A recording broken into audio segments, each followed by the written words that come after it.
పేదలకు ఇచ్చే ఇల్లు ఏవైతే ఉన్నాయో అవి మన సీఎం గారు చేసిన మంచి పథకమే అనుకుందాం. మరి ఎందుకని వాటికి ఫేవర్గా హైకోర్టు తీర్పు అనేది ఇవ్వలేకపోతుంది? ముందు ఇవి రోజు రోజుకి వెనక్కి గడువు పొడిగిస్తూనే ఉన్నారు కదా సార్. పేదలకు ఇచ్చే ఇల్లు అంటే ఎవరి దగ్గర నుంచి తీసుకొని భూములు ఇస్తారు? రైతుల దగ్గర నుంచో లేకపోతే గవర్నమెంట్ భూములు ఇస్తారు కదా. దీంట్లో అతి గొప్పగా ఎలిగేషన్ వచ్చిన ఏరియా ఏంటంటే రాజమండ్రి బూరుగుపూడి ఏరియాలో అడపా శ్రీనివాస్ అనే ఒక వ్యక్తి కేసు ఫైల్ చేశారు. ఆవు భూముల కేసు. దగ్గర దగ్గర 560 ఎకరాలేమో పైన ఉంటాయండి. ఒక్కొక్క ఎకరం 7 లక్షలు కూడా ఖరీదు చేయదు. ఆ 7 లక్షలు కూడా ఖరీదు చేయని ఎకరానికి ఒకళ్ళ ల్యాండ్ ఎక్విజిషన్ యాక్ట్ అంటే 7/3/21 లక్షలు ఇవ్వాలి. అట్లాంటిది ఒక 42-47 లక్షల దాకా ఒక్క ఎకరానికి ఇస్తూ 560 ఎకరాలు భూమిని అక్కడి నుంచి కొంటున్నారు. చాలా మంచి పనే మీరు చెప్పినట్టు. ఎందుకంటే రైతుల దగ్గరికి అంత డబ్బు వెళ్తుంది. తర్వాత దీనివల్ల ఎంతోమంది ఇళ్ళు కట్టుకుంటారు. సో కానీ ఆవు భూములు అంటే మెట్ట భూమి, మెరక భూమి అంటారు కదా మనకు తెలిసి పెద్దవాళ్ళు అనే మాటలు. ఆవు భూమి అంటే అది వర్షంలో మునిగిపోయే భూమి. అంటే వర్షం వచ్చినప్పుడు అది ఎప్పుడు నీట మునిగే భూమిని ఆవు భూమి అంటారు. సో వర్షాలు వస్తాయండి, ఆ భూములు మునిగిపోతాయి. ఒక 2 అడుగులు 3 అడుగులు 6 అడుగులు కాదు, ఒక 10-15 అడుగులు వెళ్ళిపోతుంది. ఆ భూమి నీళ్ళలో ఉండిపోతుంది. అక్కడ మీరు ఇల్లు కట్టుకుంటే ఇల్లు కూడా నీళ్ళలో మునిగిపోతాయి. సో అందుకని ఆ భూములు ఇవ్వడానికి వీల్లేదని కేసులు కోర్టులో జరుగుతున్నాయండి. అప్పట్లో కోర్టులో మేము ఆర్గ్యుమెంట్స్ చెప్తున్నప్పుడు చాలామంది ఏం చెప్పేవాళ్ళంటే వర్షం వచ్చినప్పుడు మునిగిపోతుందని వాయిదాలు అడుగుతుండేవాళ్ళం. కానీ వచ్చేసింది వర్షాకాలం, 6 అడుగులు 7 అడుగులు 10 అడుగులు అట్లా మునిగిపోయింది. ఇదంతా విజువల్స్ జడ్జి గారికి చూపించినాం. చెప్పారు కదా అండి, ఏదైతే వర్షాల్లో మునిగిపోయే భూములని ఆవు భూములని ఇదిగోండి ఇప్పుడు ఇలా 7 అడుగులు 8 అడుగులు మునిగిపోయినాయి. ఈ భూములు కనుక పేదలకి రైతులకి దగ్గర నుంచి మనీ మనం వాళ్ళకి ఇచ్చి పేదలకి ఇచ్చే ఇళ్ళ కింద ఇస్తే ఈ వాళ్ళు కట్టుకునే ఇళ్ళు కొంత గ్రౌండ్ ఫ్లోర్లో ఉంటుంది కదా, అపార్ట్మెంట్లో ఏం కాదు కదా, ఒక గ్రౌండ్ ఫ్లోర్ వరకు వెళ్ళిపోతుంది, సెకండ్ ఫ్లోర్ వరకు వెళ్ళిపోతుంది అనుకోవడానికి. ఈ కింద కట్టే భూములు ఏదైతే నీళ్ళలో ఉండే ఇళ్ళు ఏవైతే ఉన్నాయో పూర్తిగా నీట మునిగిపోతాయి. కొన్ని వందల వేల ప్రాణాలు పోతాయని రైతులు ఎవరైతే ఉన్నారో అడపా శ్రీనివాస్ అనే ఒక రైతు, ఆ రైతు నేను భూమి ఇవ్వను, మీరు నాకు 7 లక్షలు కాదు 21 ఇచ్చినా ఇవ్వను, 42 ఇచ్చినా ఇవ్వను, నేను భూమి ఇస్తే మీరు నాకు డబ్బు ఇస్తారు కానీ ఆదాయమే, కానీ ఆ భూమిని మీరు దేనికి ఉపయోగిస్తున్నారు? పేదలకు ఇచ్చే ఇళ్ళకి. ఇక్కడ ఇల్లు కడితే ఉంది శుభ్రంగా వర్షాకాలం వచ్చినప్పుడు నీళ్ళలో మునిగిపోతాయి. పంటే మునిగిపోయి పంట నష్టం వచ్చే టైము. అట్లాంటిది మీరు ఇల్లు కట్టి ఎంతమంది చావులకి కారణమవుతారని చాలామంది రైతులు అక్కడ భూములు ఇవ్వలేదండి. మీరు గమనిస్తే ఇదే వర్షంలో మనకి రాజధాని టైంలో కూడా 3 పంటలు పండే భూమిని మేము రాజధానికి ఇవ్వమని ఇదే రైతులు అమరావతి ఘాట్ రోడ్డు మీద కూర్చొని ధర్నాలు వేశారు. రైతులు పాపం ఎవరిని నమ్మాలో ఎవరిని నమ్మకూడదో లేని ఒక సందిగ్ధ పరిస్థితిలో ఉన్నారు. ఆ రోజు మనకి పార్టీని నమ్మో లేకపోతే ప్రభుత్వాన్ని నమ్మో 33,000 ఎకరాలు ఇచ్చారు రైతులు. ఈరోజు నడి రోడ్డు మీద కొన్ని రోజులు 100 రోజులు 300 రోజులు 400 రోజులు మనం చెప్పుకుంటూనే ఉన్నాం. ఇన్ని రోజులు వీళ్ళు రోడ్డు మీదే ఉంటున్నారు. ఏమంటే మేము భూమి ఇచ్చాం, మా భూమి డెవలప్ చేస్తామని తీసుకున్నారు, మా డబ్బు ఇస్తామని కాదు డెవలప్ చేస్తామని తీసుకున్నారు, మీరు డెవలప్ చేయలేదు, సో మీరు చీటింగ్ అయిపోయింది, 420 ఐపీసీ చీటింగ్ కింద కేసు కడతామని. ఎవరి మీద కడతారు? అక్కడ ఏమైనా ఒక వ్యక్తి ఉందా, ఒక వ్యవస్థ ఉందా? లేదు, ఒక ప్రభుత్వం ఉంది. ఒక చిన్న వ్యక్తి తప్పు చేస్తే మీరు నాకు చెప్పింది చేయలేదు, మీరు మోసం చేశారు, 420 ఐపీసీ చీటింగ్ కింద అంటాం. ఇక్కడ ఒక వ్యక్తి కాదు, ఒక వ్యవస్థ కాదు, ఒక ప్రభుత్వం ఖచ్చితంగా మీకు డెవలప్మెంట్ చేసిస్తాననింది. ఈరోజు డెవలప్మెంట్ చేయలేదు, మోసం చేసింది. సో 420 ఐపీసీ సెక్షన్ ప్రభుత్వం మీద కట్టచ్చా అండి? కట్టచ్చా? కట్టకూడదేమో, మరి తెలియదు కదా. అంతకుముందు గతంలో ఎప్పుడైనా కట్టామో లేదో మనకు తెలియదు. సో కట్టచ్చా కట్టకూడదా? సో ఇక్కడ తప్పు ప్రభుత్వం చేసింది. సో ప్రభుత్వంలో ఉన్న వ్యక్తులు ఎవరైతే ఇప్పుడు సీఎం గారు ఉంటున్నారో ఆయన ఏమంటున్నారు, ఈ జడ్జిమెంట్లు మాకు ఫేవర్గా రావట్లేదు, సుప్రీంకోర్టు సీజే హోదాలో ఉన్న వ్యక్తికి మేము లెటర్ ఇచ్చాం, ఎన్వి రమణ గారు ఏదైతే హైకోర్టు జడ్జిమెంట్లు ఉన్నాయో ఆయన ప్రలోభ పెడుతున్నారు, ఆయన అథారిటీ చూపిస్తున్నారు, వాళ్ళకి తగ్గ జడ్జిమెంట్లు వస్తున్నాయి. మీకు రాంది ఏది? మీకు గ్రామ సచివాలయం పెయింట్లు, ఇంగ్లీష్ మీడియమో లేకపోతే ఆవు భూముల కేసో, పేదలకు పంచే ఇళ్ళు పేదలు ఎవరైనా ఇస్తే కొనుక్కోండి, వాళ్ళు కొనుక్కొని ఇస్తే అమ్ముకోండి, మీరు పేదలకు పంచుకోండి. ఆ కేసులు మీరు చాలా అమ్మఒడి పథకం వదిలేరు. తర్వాత అడ్వకేట్స్కి, జూనియర్ అడ్వకేట్స్కి 5,000 నెలకి ఇస్తూ మీరే స్టార్ట్ చేశారు ఆ పథకాన్ని. ఎవరు కేసు ఫైల్ చేయలేదే? అమ్మఒడి 15,000 ఇచ్చారు, ఎవరు కేసు ఫైల్ చేయలేదే? ఆటో వాడికి 10,000 ఇచ్చారు ఇన్సూరెన్స్ లెక్కలో, అది మీరు ఎవరు ఫైల్ చేయలేదే? తర్వాత పేదలకి సంబంధించి మీరు ఎన్నో పథకాలు వదిలారు, రైతు భరోసా వదిలారు, ఆరోగ్యశ్రీ వదిలారు. తర్వాత ఇంకా రీసెంట్గా స్కూల్ పిల్లలకి నాడు నేడు ప్రోగ్రాం ద్వారా గవర్నమెంట్ స్కూల్ ప్రైవేట్ స్కూల్కి ధీటుగా ఈరోజు గవర్నమెంట్ స్కూల్ ఉందంటే అది మీ వల్లే. అది గొప్ప పని, మీరే కదా చేశారు. మరి గవర్నమెంట్ స్కూల్ పిల్లలు ఎలా అయితే రెడీ అయ్యి ఎలా అయితే షూలు, సాక్సులు, బూట్లు, బ్యాగులు, కిట్లు ఉన్నాయో అదే సమానంగా మీరు మా పేద పిల్లలకి కూడా గవర్నమెంట్ స్కూల్లో పిల్లలకు కూడా ఇచ్చారు కదా. అది మంచి పథకమే కదా. ఇంత గొప్ప పథకాలు వదిలేరే, ఇన్ని గొప్ప పథకాల మీద లేని కేసులు ఈ కేసు వీటి మీదే ఎందుకు వేశారు? సో అది తప్పు కాబట్టి క్వశ్చన్ చేశారు. సో దానికి సంబంధించిన జడ్జిమెంట్ మీకు ఫేవర్గా కావాలంటే రాదు కదండి, ఎందుకంటే ఏది న్యాయమో అదే ఇస్తుంది, ఏది అన్యాయమో అది జడ్జిమెంట్ కాదు. సో నేనేం చెప్తున్నా అంటే మీరు వేసిన కేసులను బట్టి మీకు జడ్జిమెంట్లు ఉన్నాయి, కానీ ఇక్కడ ఎన్వి రమణ గారు ప్రలోభపెట్టడమో హైకోర్టు జడ్జిలు మీకు విరుద్ధంగా పోవడమో లేదు. జడ్జి స్థానంలో ఉన్న ఏ వ్యక్తి అయినా రాజ్యాంగాన్ని కాపాడడానికి, ప్రజాస్వామ్యాన్ని కాపాడడానికి, ప్రజలకు తోడుగా ఉండడానికే ప్రయత్నిస్తారు తప్ప ఎటువంటి ఎలిగేషన్స్లో కూడా పొరపాటును కూడా రాజకీయ ప్రలోభాలకి, రాజకీయ ఒత్తిడికి లోబడి ఉండరని నేను మనస్ఫూర్తిగా చెప్తున్నానండి.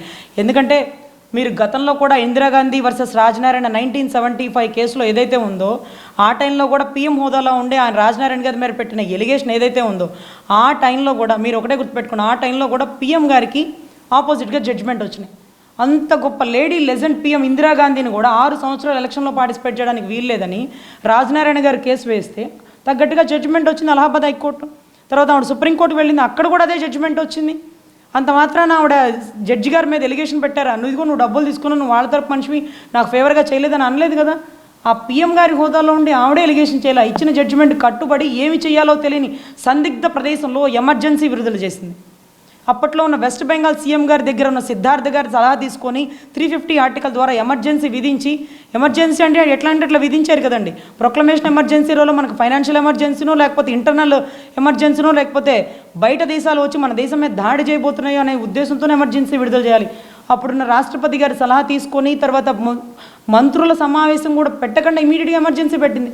ఎందుకంటే జడ్జి గారు ఇచ్చిన జడ్జిమెంట్ని మనం ఏమీ చేయలేము, జడ్జి గారికి విరుద్ధంగా మనం పోలేము, తర్వాత జడ్జిల మీద ఎలిగేషన్ మనం చేయలేము అనే ఒకే ఒక్క సిద్ధాంతంతో అంత గొప్పగా ఎమర్జెన్సీ పెట్టేశారు.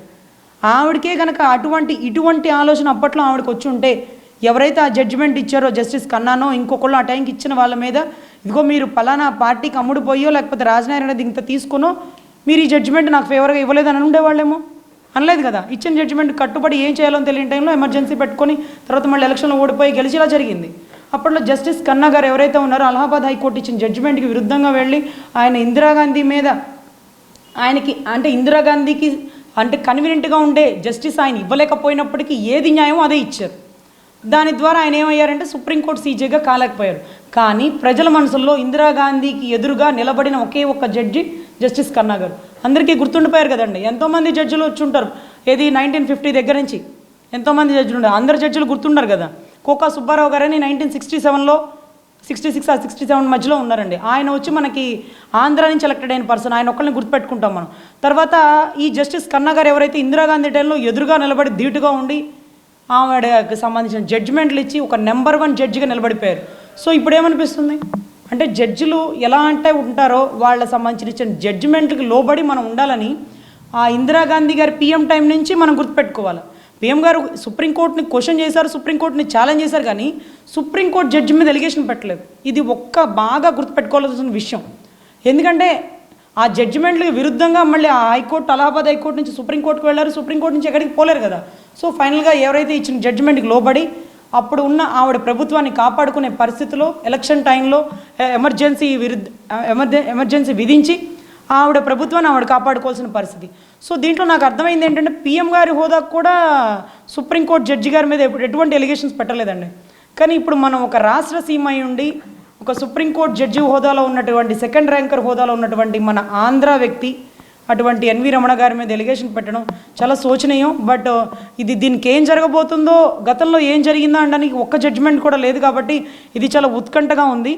సో దీనికి మనం సంబంధించి గౌరవం లేని సీఎం గారిని ఎలిగేషన్ చేయడానికి లేకపోయింది, మన ఆంధ్ర నుంచి ఎలక్టెడ్ అయిన పర్సన్ ఎన్వి రమణ గారి మీద కూడా ఎలిగేషన్ చేయలేకపోతున్నాం. ఎందుకంటే జడ్జిమెంట్లు అనేవి జ్యుడిషియరీ వ్యవస్థ ఒక న్యాయ ప్రతిపత్తి వ్యవస్థ, ఇండిపెండెంట్ బాడీ, ఎగ్జిక్యూటివ్ లెజిస్లేటివ్కి ఎటువంటి సంబంధం లేకుండా ఉన్నటువంటి ఈ జ్యుడిషియరీ వ్యవస్థ ఏదైతే ఉందో దీనికి లోబడి ప్రతి పౌరుడు ఉండాలనేసి ఒక రాజ్యాంగంలో రాసుందండి. సో అప్పట్లో పీఎం గారే క్వశ్చన్ చేయలేకపోయారు, బట్ ఇక్కడ సీఎం గారు క్వశ్చన్ చేస్తున్నారు. బట్ చాలా డౌట్స్కి ఇది నాంది పలుకుతుందండి. అంటే ఇప్పుడు సీఎం గారు ఏ నిర్ణయాలు అయితే తీసుకుంటున్నారో ఆ నిర్ణయాల వెనకాల కేంద్ర ప్రభుత్వం సపోర్ట్ ఉందనుకోవచ్చా? అందువల్లే ఈయన ఏ నిర్ణయం తీసుకోగలుగుతున్నాడు అనుకోవచ్చా?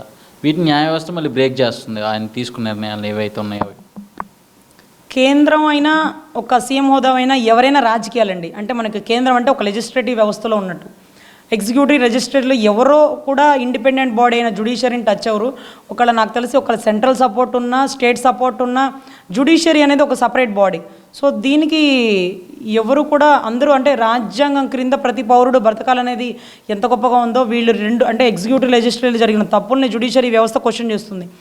ఇటువంటి క్వశ్చన్ చేసే వ్యవస్థ ఉన్నటువంటి దాన్ని సెంట్రల్ నుంచి కానీ స్టేట్ నుంచి కానీ ఎటువంటి ఫోర్సు పెట్టి అడ్వకేట్ మీద కానీ ఒక జడ్జి గారి మీద కానీ ఎలిగేషన్స్ చేయలేరు చేయబోరు అనుకుంటున్నాం సార్. ఎందుకంటే గతంలో కూడా మీకు చెప్పాం, ఇచ్చిన జడ్జిమెంట్స్కి లోబడి వాళ్ళు ఏదైనా డెసిషన్ తీసుకోవడమే కానీ ఈ జడ్జిమెంట్ ఇచ్చిన జడ్జిల మీద ఎలిగేషన్ పెట్టిన ఇంతవరకు ఎక్కడ తార్కాణం నేను ఎక్కడ గమనించలేదండి. మేము చదువుకున్న టైంలో కాన్స్టిట్యూషన్ గురించి 1967, 66 ఆ టైంలో ఎవరైతే కోకా సుబ్బారావు గారు ఉన్న టైంలో ఇందిరాగాంధీ గారు ప్రతి ఒక్క ఫండమెంటల్ రైట్ని మార్చాలని మనకి గోలక్నాథ్ వర్సెస్ స్టేట్ ఆఫ్ మనకి సంబంధించి ఇందిరాగాంధీ వర్సెస్ రాజనారాయణ కేసు కానీ తర్వాత కేశవానంద భారతి కేసుని కానీ ఇవన్నీ ప్రతి case fundamental రైట్ని Minerva Wilson case, Indira Gandhi versus Rajanarayana, నర్గిష్ Mirza case, Maneka Gandhi versus union of India ఇవన్నీ ఆర్టికల్ 14, 19, 21 ఇవన్నీ ఎలిగేషన్స్ పెడుతూ ఉంటారు. వీటికి సంబంధించి జడ్జిమెంట్ ఇవ్వాలా, ఫండమెంటల్ రైట్స్ని మార్చచ్చు, లేకపోతే రాజ్యాంగాన్ని కొంతవరకు మార్చచ్చు, కొంతవరకు మార్చడానికి వీల్లేదు. ఇటువంటి ఎలిగేషన్స్ అన్నీ జ్యుడిషియరీకి అంటే rule of law, judicial review అనేది కొన్ని జరుగుతూ ఉంటాయి. అంతేగాని పూర్తిగా జ్యుడిషియరీ వ్యవస్థని వాళ్ళ చేతిలోకి తీసుకోవడానికి లేదు, జ్యుడిషియరీ వ్యవస్థని క్వశ్చన్ చేయడానికి కూడా లేదు. ఇంకొకటి ఏంటంటే ఇచ్చిన జడ్జిమెంట్స్ ఫేవర్గా రాకపోవడం వల్ల ఒక జడ్జిని క్వశ్చన్ చేసే ఒక వ్యవస్థ అనేది ఇప్పుడు స్టార్ట్ అయితే రేపు ప్రతి ఒక్క పౌరుడు వాళ్ళకి సంబంధించిన జడ్జిమెంట్ జడ్జి గారి దగ్గర నుంచి రావచ్చు, రాకపోవచ్చు. ఎప్పుడైతే ఒక జడ్జిమెంట్ ఒకరికి ఫేవర్గా వస్తుందో ఇంకొకరికి ఆపోజిట్గానే వస్తుంది. ఇక ప్రతి ఒక్క ఆపోజిట్ వచ్చిన వాడు కోర్టుకి అప్పీల్కి పోవడమే ఇప్పుడు వరకు తెలిసిన సిద్ధాంతం. అప్పీల్కి పోకుండా వాళ్ళు ఏం చేస్తున్నారు, ఇక్కడ కోర్టులో ఇచ్చిన జడ్జి గారిని ఆ జడ్జి ఏమైనా ప్రలోభ పెడుతున్నాడా, లేకపోతే అక్కడికి వెళ్ళిన జడ్జిలు వాళ్ళ మనుషులే ఉన్నారా, ఈ డౌట్లు అనేవి ఇప్పటివరకు ఎవరికి లేవు. జ్యుడిషియరీ వ్యవస్థలో ఇలాంటి డౌట్స్ ఫస్ట్ టైం ఒక నాంది పలుకుతుంది ఆంధ్రప్రదేశ్ రాష్ట్రం.